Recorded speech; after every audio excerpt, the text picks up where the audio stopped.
గజం భూమి కేవలం 5,500 రూపాయలతో 135 గజాల భూమి కేవలం 7 లక్షలు మాత్రమే.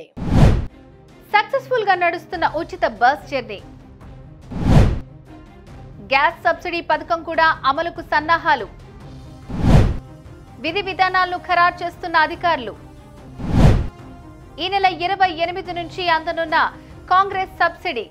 ఆర్టీసీలో ఉచిత జర్నీ పథకాన్ని దిగ్విజయంగా అమలు చేస్తున్న కాంగ్రెస్ ప్రభుత్వం తన హామీల్లో భాగమైన గ్యాస్ సబ్సిడీని కూడా అమల్లోకి తెచ్చేందుకు సన్నాహాలు చేస్తోంది.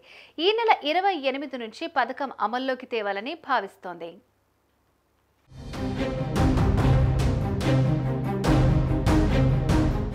మహాలక్ష్మి పథకం కింద గ్యాస్ సిలిండర్ను 500 రూపాయలకు అందించేందుకు రాష్ట్ర ప్రభుత్వం సన్నాహాలు చేస్తోంది.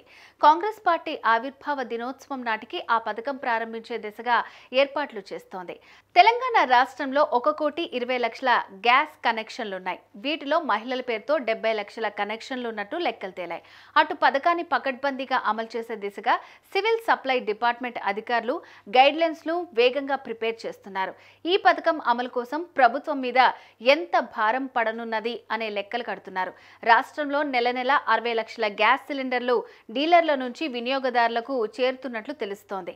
500కే సిలిండర్ స్కీమ్ కు గైడ్లైన్స్ రూపొందించే పనిలో సివిల్ సప్లై ఆఫీసర్లు బిజీగా ఉన్నారు.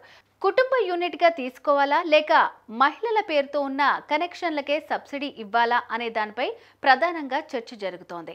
ఈ నెల 28 లోపల హామీ ఇచ్చిన విధంగా విధి విధానాలు ఖరారు చేసి అర్హులైన వారందరికీ సబ్సిడీ అందజేయనున్నామని అధికారులు అంటున్నారు.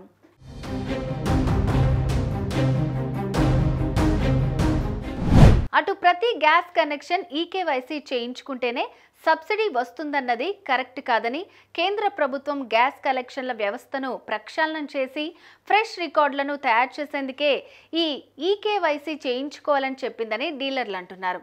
ఈకేవైసీకి గ్యాస్ సబ్సిడీకి సంబంధం లేదని వారు చెబుతున్నారు.